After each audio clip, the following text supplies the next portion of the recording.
लेके बहुत बड़ी न्यूज़ आप लोगों के लिए आ चुकी है। आरआरबी एनटीपीसी एक ऐसा एग्जाम है जिससे आप स्टेशन मास्टर बनते हैं, टीटी बनते हैं। लेकिन अगर इस एग्जाम का जो प्रक्रिया है उसमें आप एक छोटी सी भी गलती करते हैं तो आपको यहाँ पर दिक्कत का सामना झेलना पड़ता है, रिजेक्शन का सामना झेलना पड़ता है। तो आरआरबी एनटीपीसी में 3 बड़े बदलाव किए गए हैं, ठीक है।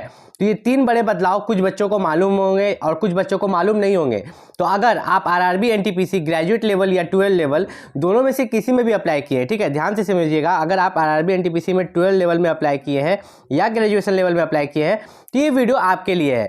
तो ये 3 बड़े बदलाव दोनों के लिए हुए हैं। ये बदलाव ना तो 12 लेवल ना ही ग्रेजुएशन लेवल, आरआरबी एनटीपीसी के लिए हुए हैं, मतलब ये दोनों पर ये लागू होते हैं, ठीक है।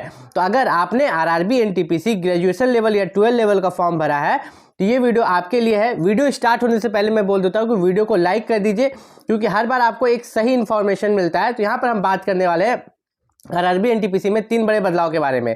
तो सबसे पहले अगर हम बात करें तो देखिए आरआरबी एनटीपीसी जो यहाँ पर है, और यहाँ पर एक और बात बता दूं कि लास्ट में जब 3 बड़े बदलाव आपको बता दूंगा तो लास्ट में आपको बुक्स, टेक्स्ट बुक और ये सब के बारे में कट ऑफ सब कुछ क्लियर हो जाएगा, ठीक है।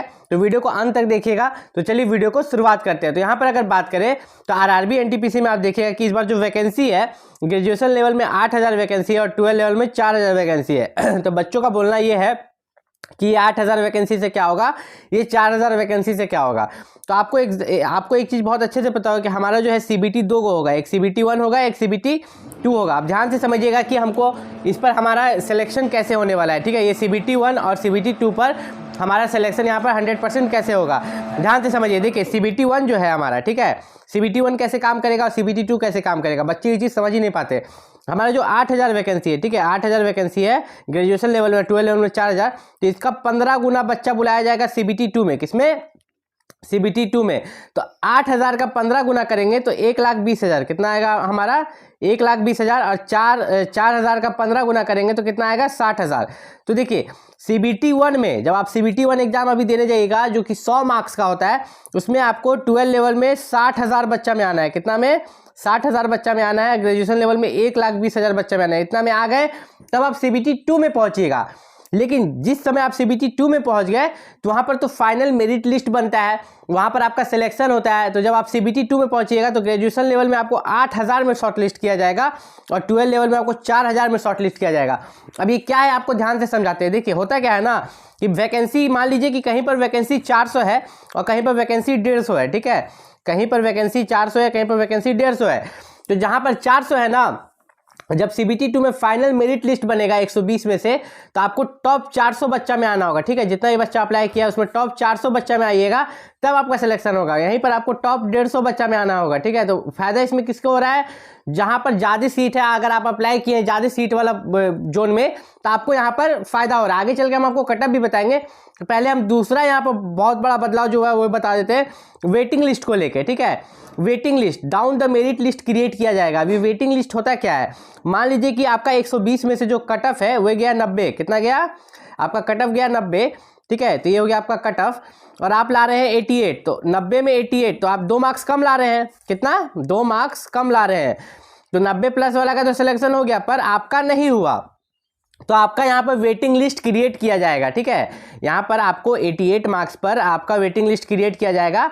और जैसे ये 90 वाला, जैसे 90 प्लस जो बच्चा लाया, ध्यान से समझिएगा, जो बच्चा 90 प्लस मार्क्स लाया उसका तो सिलेक्शन हो गया था, आपका 88 पर नहीं हुआ था। कट ऑफ था आपका कितना, 90, कितना 90 आपका कट ऑफ था। तो जब 90 प्लस वाला कुछ बच्चा छोड़ के जाता है एनटीपीसी को, मतलब अदर एग्जाम्स भी देता है साथ में, अगर एसएससी का एग्जाम निकल गया, कोई और एग्जाम उसका निकल गया, चला गया, तो यहाँ पर 89, 88, 87 इस तरह करके पीछे वाले बच्चों को ले लिया जाता है। और इसलिए एनटीपीसी की जो प्रक्रिया आप देखिएगा कि 5 साल तक चलते रहती है, ठीक है।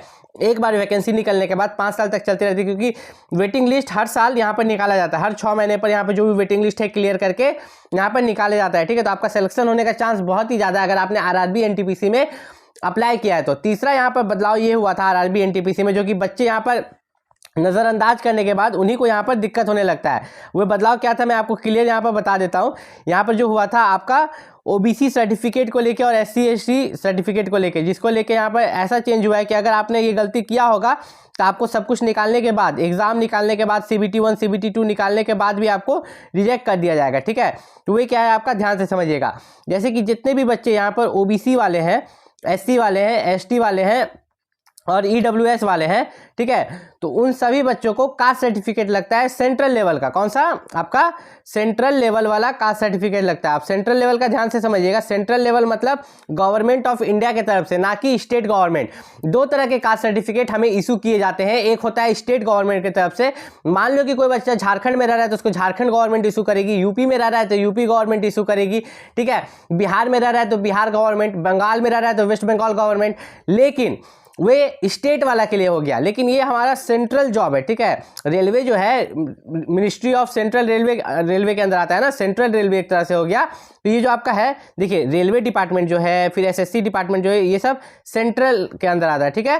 तो आपका जो है सेंट्रल लेवल वाला कास्ट सर्टिफिकेट लगेगा, ओबीसी का, एससी का, एसटी का। अब जो बच्चा फॉर्म भरने से पहले, जिस दिन आप फॉर्म भर रहे थे, फॉर्म भरने का लास्ट डेट था, उससे पहले अगर आपके पास ये सर्टिफिकेट नहीं था, क्या करना है? कोई बात नहीं, सर्टिफिकेट नहीं था, अभी आप बनवा लो। तो आप बोलेंगे कि अभी बनवाने से दिक्कत आएगी, यहाँ आएगी, तो उसके लिए आप क्या करोगे? एक हैप्पी डिपिट बनवा लोगे, ठीक है, एक हैप्पी डिपिट बनवा लोगे। उस हैप्पी डिपिट में ये लिखा रहेगा कि सर मेरे पास उस समय सेंट्रल लेवल का कास्ट सर्टिफिकेट नहीं था, पर मेरे पास स्टेट लेवल का था, उसी के ऊपर मैंने यहाँ पर सेंट्रल लेवल का कास्ट सर्टिफिकेट यहाँ पर मैंने बनवा लिया, ठीक है। तो इस पर क्या किया जाएगा कि आप पर सोचा जाएगा, आपको डायरेक्ट रिजेक्ट नहीं किया जाएगा, ठीक है। अब बात करते हैं कि यहाँ पर CBT 1 जो है आपका मेन नहीं है, ठीक है। आपका जो CBT 1 है, जो 100 मार्क्स का होता है, वो मेन नहीं है, ये सिर्फ क्वालिफाइंग है। क्या है? क्वालिफाइंग, कट ऑफ क्वालिफाई करो जाओ। मेन आपका है CBT 2, ठीक है, जो आप CBT 2 दीजिएगा 120 मार्क्स का, वो आपका मेन है। इसमें आपका मेरिट बनना चाहिए, ठीक है।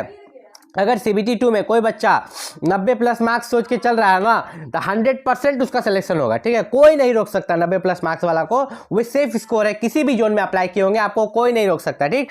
बुक्स के बारे में बात करें ना, तो अभी आपके पास कितना समय है? आपका एग्जाम जो होगा फरवरी-मार्च 2025 में होगा, फरवरी या मार्च 2025 में होगा। तो अभी आपका पूरा दिसंबर बचा है, पूरा जनवरी बचा है, हो सके मार्च में हो तो पूरा आपके पास फरवरी बचेगा। तो हम 2 ही महीना लेके चलते हैं, ठीक है, कि आपके पास तैयारी करने के लिए मात्र 2 मंथ का समय है। तो इस 2 मंथ में सबसे पहले तो मैं बता दूं कि आपको मैं एक PDF प्रोवाइड करूंगा। हर एक PDF में 1000 क्वेश्चन रहेंगे।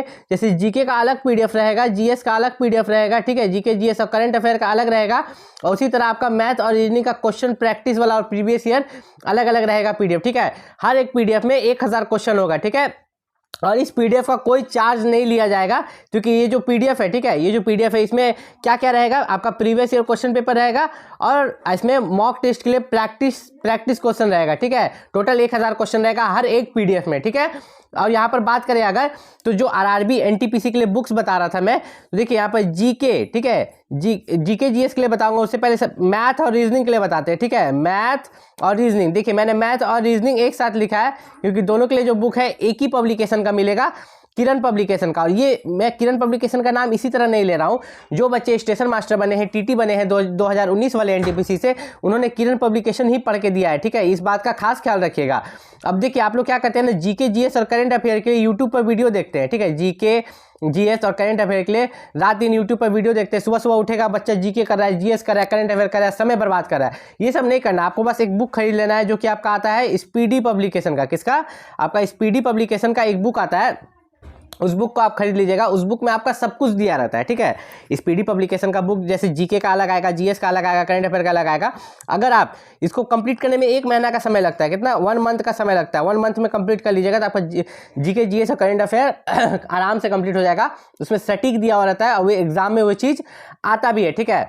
फिर बात करें अगर टेक्स्ट बुक का, ठीक है, तो अगर आप टेक्स्ट बुक पर क्या कर सकते हैं लोग, वहाँ पर हमको प्रीवियस ईयर क्वेश्चन पेपर मिलता है, ठीक है। साथ ही साथ हमें क्या मिल जाता है? मॉक टेस्ट मिल जाता है। ये दोनों हमें टेक्स्ट बुक पर मिल जाते हैं। मॉक टेस्ट थोड़ा मोड़ा नहीं, आपको बहुत सारा मॉक टेस्ट वहाँ पे देने को मिलता है। Previous year question paper minimum 5 साल का, उससे भी ज़्यादा का मिलता है। तो उसको आप आराम से टेक्स्ट बुक डाउनलोड कर सकते हैं। फ्री सैम्पल पेपर भी दिया रहता है, उसमें भी टेस्ट दे सकते हैं। लेकिन खरीदना चाहें तो आप मेरा कूपन कोड VASH को यूज़ कर सकते हैं, ठीक है। याद रखिएगा, कूपन कोड वहाँ पर मांगेगा ना प्ले स्टोर से डाउनलोड करने के बाद टेक्स्ट बुक को, तो VASH मेरा कूपन कोड यूज़ कीजिएगा, तो आपको अच्छा खासा डिस्काउंट मिल जाएगा, बहुत कम में मिल जाएगा। अब क्वेश्चन कैसे अटेम्प्ट करें, ठीक है। सबसे बड़ा क्वेश्चन यहाँ पर आता है कि क्वेश्चन अटेम्प्ट करने में बच्चे गलती करते हैं, जिसके कारण उनका सिलेक्शन नहीं हो पाता, ठीक है। सिलेक्शन बहुत बच्चों का क्वेश्चन अटेम्प्ट करने के कारण नहीं हो पाता, और बहुत ज़्यादा उन्हें दिक्कत का सामना करना पड़ता है। तो जितने भी बच्चे इस बार RRB NTPC का एग्जाम देने वाले, तो ध्यान से समझो कि क्वेश्चन अटेम्प्ट कैसे करें। देखिए यहाँ पर जो है आपका सबसे पहले आपको अटेम्प्ट करना चाहिए वो है जनरल अवेयरनेस। किसको करना चाहिए? जनरल अवेयरनेस, क्योंकि इसमें आपको किसी तरह का मैथमेटिक्स नहीं करना है, ये आपका तुरंत बन जाएगा। ये आपका पहले नंबर पे इसको रखिएगा, पहला इसको करना है, ठीक है। ये तुरंत आप जो आया, मतलब मान लीजिए 40 ठो में से आपको 30 को आ रहा है, 30 को अटेम्प्ट कीजिए, 10 को छोड़ दीजिए। उसके बाद आपका आता है रीजनिंग, दूसरे नंबर पर कौन आता है आपका? रीजनिंग, ठीक है। तो रीजनिंग में 30 क्वेश्चन है, जितना आता है बनाइए, ठीक है। 2 नंबर में ये, क्योंकि रीजनिंग थोड़ा आसान रहता है। फिर हार्ड रहता है आपका कौन सा? मैथ। तो मैथ को हम लोग रखेंगे किसमें? 3 नंबर पर। किस पर? 3 नंबर में आपका मैथ रहेगा। तो इस तरह से आपको क्वेश्चन अटेम्प्ट करना चाहिए। पहले नंबर पर जीके, ठीक है, दूसरे नंबर पर रीजनिंग, तीसरे नंबर पर आपका मैथ, ताकि आपको यहाँ पर एग्जाम में है ना, आपको यहाँ पर दिक्कत नहीं होगा। और ध्यान से एक बात का खास ख्याल रखिएगा कि आपका मेन मेरिट जो बनता है ना, वह बनता है इस CBT 2 पर। इस 120 में से आप जितना लाइएगा उसी पर आपका जीवन निर्धारित है कि आप स्टेशन मास्टर बनिएगा कि TT बनिएगा कि क्या बनिएगा, ठीक है। तो ये 120 वाला जो मार्क्स है, इसमें याद रखिएगा 90 प्लस का तो टारगेट करके ही चलिएगा। उससे नीचे का करेंगे तो आपका सिलेक्शन 100% नहीं हो पाएगा। और कोई दिक्कत है तो नीचे कमेंट करके पूछ सकते हैं। मिलते हैं अगले वीडियो में, तब तक के लिए नमस्कार।